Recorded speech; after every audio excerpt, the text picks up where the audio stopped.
I think we need to talk about money. In my last video, Living the Dream, I talked about balancing art and commerce. I made a comment in the video, and it was more of a throwaway comment. I was talking about mostly balancing my time, but I mentioned that it was time for me to start making real, I think I said grown-up money. The comment says, it's somebody telling me that they've been writing a lot of tracks, they're new to this, but the thing I'm not getting from this video, and sorry to be direct, shouldn't your royalties be enough by now? I'm not getting what you mean by adult money. Can you be more clear on that? Thanks, the answer could help my journey definitely. That is an excellent question, and I'm gonna do my best to answer it.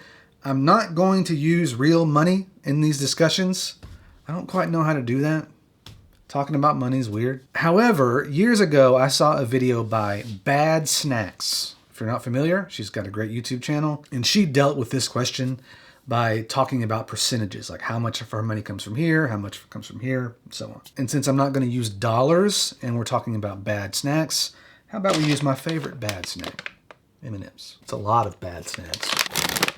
There are indeed 1, 2, 3, 4, 5, 6 colors of M&Ms, and that will come in handy. We're also going to go with the top-down camera, and we're going to bust out the iPad. Now, we could jump to current day, and I could talk about how I make my money now, but I think it would be more helpful for you, especially if you're younger and getting started, for me to break down how I have made money in the past compared to now. To make this simple, we're going to divide it into 3 eras of John's professional life. His 20s, his 30s, and now the 40s. Honestly, that makes the most sense with some big life events that happened. Let's talk about my 20s. We're gonna make a tiny circle here. This represents the income that I made in my 20s. Got out of college, knew I wanted to do music, and I knew I wanted to record music, and so I tried to do that as best I could. I went to a studio, I interned for a while, and got a chance to open a little B studio at the same studio, and then built a studio in my apartment. The early part of my 20s, and really most of my 20s,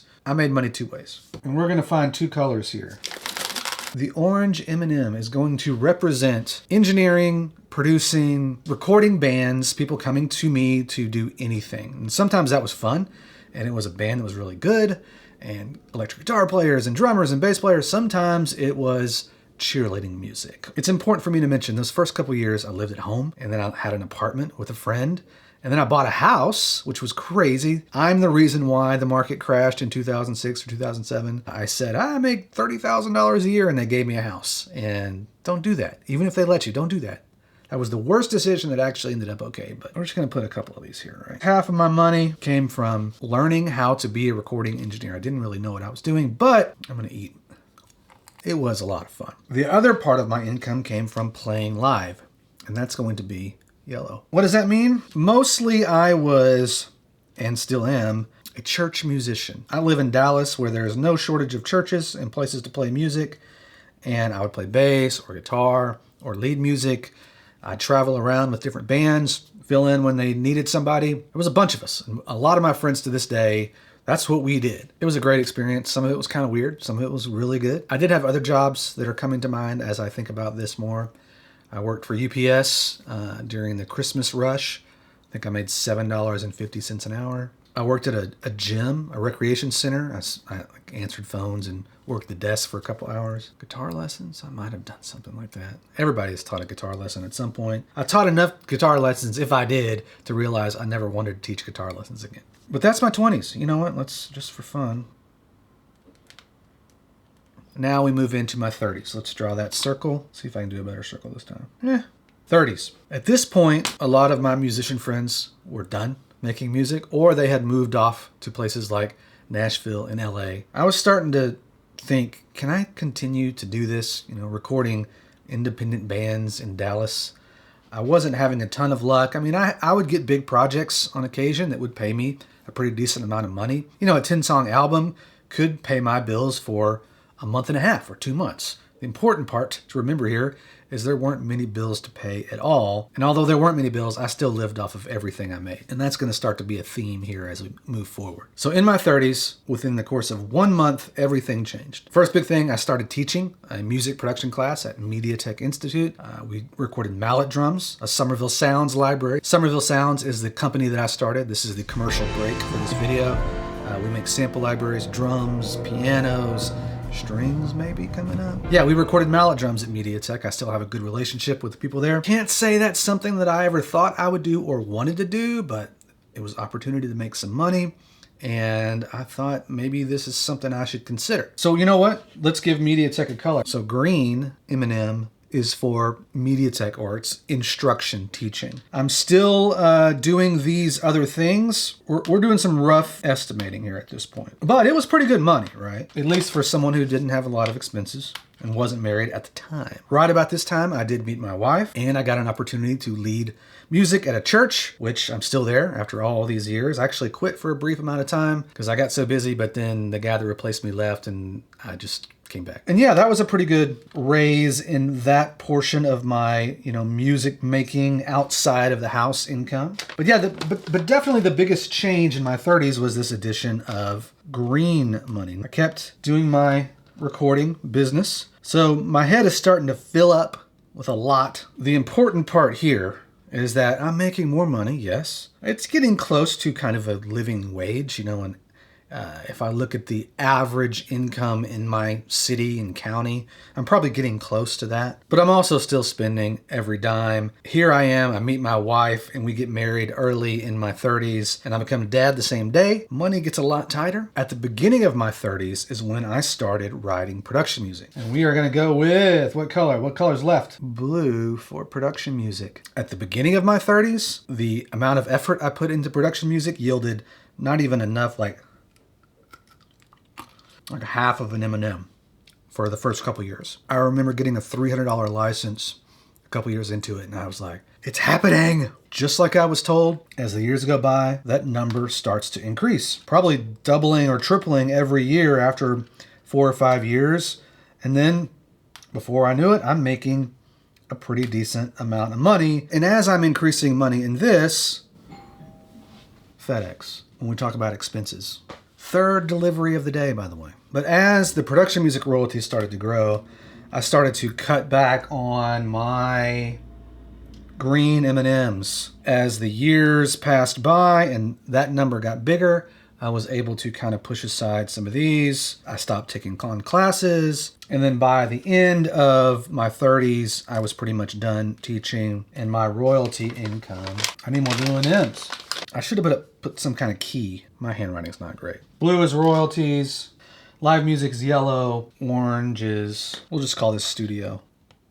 And green is teaching. So by the end of my 30s, teaching's gone, and royalties has become the biggest part of this. Live music's still happening, and the studio stuff's still happening. Not as much towards the end of my 30s. It's mostly, at the end of that, it's mostly royalty money. On comes my 40s. We're gonna make a big circle here. But as we get into my 40s, I want you to notice a few things. The diversification and pursuing these different opportunities when they happen is the only way that I would have been able to stay afloat. Yes, I wanted to be a recording engineer and a big-time producer. It didn't happen. Started teaching. And then the opportunity to lead the music at my church. I had enough free time that I could start writing music. And I also have years of not making a ton of money behind me. I'm not used to a ton of things, and I never spent a big chunk of money on cars or clothes. My wife would like me to spend more money on clothes. Now, I do like guitars. But chasing all these new opportunities helped me get more marketable skills. I left off some things that happened in my late 30s and early 40s, I guess I'm not there yet, but I made a pretty good amount of money, at least 1 year, shooting videos for companies. They liked my YouTube work. Okay, I'm getting there. In my 40s, basically coincides with 2020.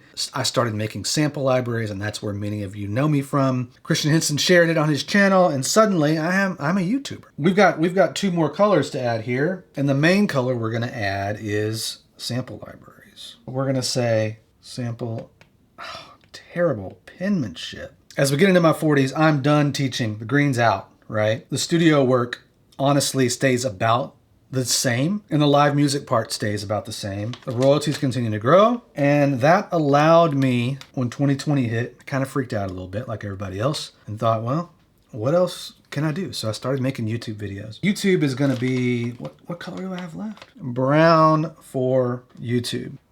Much to my surprise, selling the sample libraries has done pretty well. Those first couple of years, basically I made them myself or I paid somebody parts that I couldn't do. And I started making some money there. So far in my 40s, you know, the pandemic was weird. I didn't see a big drop when it happened, but afterwards I saw a little drop. And all that made me think, okay, let's see how else I can diversify. I really like making videos. Let's give that a go. I know I'm all over the place, but that's how my life is. And watch the last video and you'll understand why I'm all over the place. But the sample libraries have been growing, but I haven't been able to write as much of the production music because I've been spending a lot of time on the sample libraries. But I also started Flesh and Bone Music, which is a production music label. And the problem with that is that there are expenses up front when you start a publishing company. Everything involving that company, I won't see any money for years. Fortunately, I was able to use sample library income, some live music income, my royalty stream income to pay for the opportunity to start these other companies. One of the big differences between Somerville Sounds and Flesh and Bone that makes it different from my previous production music and sample library, the stuff that I sold under my own name, is that I've developed companies. They are separate entities. That money is now coming in on the outside as a separate business, and I'm paying myself money from those companies. They're both new, and I'm trying to put money into those companies. And so it's not quite as simple as it used to be, where it was money in, money out. And like I mentioned before, I did a pretty terrible job saving money. Fortunately, my wife works full time and she has a good retirement plan through the schools. And I have a Roth IRA, which is pretty important. Look that up. I think you should have one of those, if nothing else, that I've been putting money into for quite a few years now. Just like every niche, the financial niche on YouTube is full of people who are going to give you all these ways to make all your money in 6 months and retire and live on a beach in Tahiti. And then there's another segment where they all say the same thing. Put your money in the S&P 500, invest in indexed funds, and don't touch your money and let it grow through thick and thin, and you'll be okay. I like to think my channel is more on that side of things. There's really no substitute for the long game, in my opinion. Now, some people have hit songs. Some people invest in Bitcoin and get out at the right time. I am not one of those people that have done either of those things. I've learned that over time, you create skills that are marketable, and eventually opportunities find you through hard work. And sometimes they're lucky breaks. When I look back, I don't know how lucky they were. I worked pretty hard to get where I am with an iPad full of M&Ms. Now, I haven't put any YouTube money on. Let's even this out a little bit. I do some production stuff in the house. How much money do I make on YouTube? There we go. That's not entirely true. Some videos, like I'll use a number. I have the Rubber Bridge guitar video. I made a video about amateurism in music. It was based on a little Twitter thing that happened. And that video has done well. Maybe it's made $1,000 for that one video. Now, the rest of my videos, we're not getting anywhere near that. It's more like dollars and maybe 10 or 15. If you're watching this video because you're looking for some ideas on how to build a career, this M&M right here, every time you eat a brown M&M from here on out, you need to think about starting a YouTube channel because it has completely changed my life. Obviously, it helped me meet you. It's taught me a lot. One, it made me feel really good to know that I can make a video that YouTube thinks is worth sending it out to 500,000 people, which has happened almost a couple times now. My favorite number is that, okay, this last video that I put out, and I'm following it up with another video about the same topic, which is, YouTube suicide. But it was a 10 of 10 on my YouTube performance chart, which means it didn't do well. But that used to be like 300 people would watch it, and now it'll end up being a couple thousand people watch it. To me, that's when I know that I'm doing something that at least is helping a decent number of you, that you want to come back and learn. And that's really inspiring to me. Again, it's not about the hits or the big moments. It's about consistently showing up. And in the case of YouTube, making the best content, or every song that I've written, I just put my best into it, even if it's not the greatest thing ever. I've got 1,000 really good tracks that I'm not embarrassed of, that could be useful to somebody in some part of the world and might give me a few M&Ms along the way. I'd love for these videos to blow up and this number to take over this so I can keep making videos, because it really is one of my favorite things to do. I've been thinking about this video and the M&Ms and the iPad all day. I just want to keep making videos. So I appreciate you watching them so that I can do silly stuff like this. Money's tough. I want a lot of it. I'd love to have nicer things. Sure. I can truly say, and it's not just talking, when you have enough money to pay your bills and you can look ahead a ways and see that you're not going to go destitute. And more importantly for me, I'm not going to make my family destitute. I'm also thinking about, and the grown-up money thing is really more like, okay, I'm in my 40s. How many more years do I have to be working this much? I need to make 40 years worth of money in the next 20 years, at least, right? I don't look at money quite the same way that I used to. It used to be, how much money do I need to make it to pay this month's bills? Or, with production music royalties, I had to learn to get 3, 6, even 9 or 12 months ahead. But now I have to think about retirement. I hope this was helpful. It's certainly not accurate, but at least you can see the way that music became a reality for me. But your reality is going to look completely different if you do it right. You shouldn't do what I do. You shouldn't do what anybody else out there does. You should do the things that, one, inspire you, and then also take the opportunities that are presented to you. And that's my sermon. Go check out some of those sounds, and if you need some context on this video, go watch this one. Talk soon.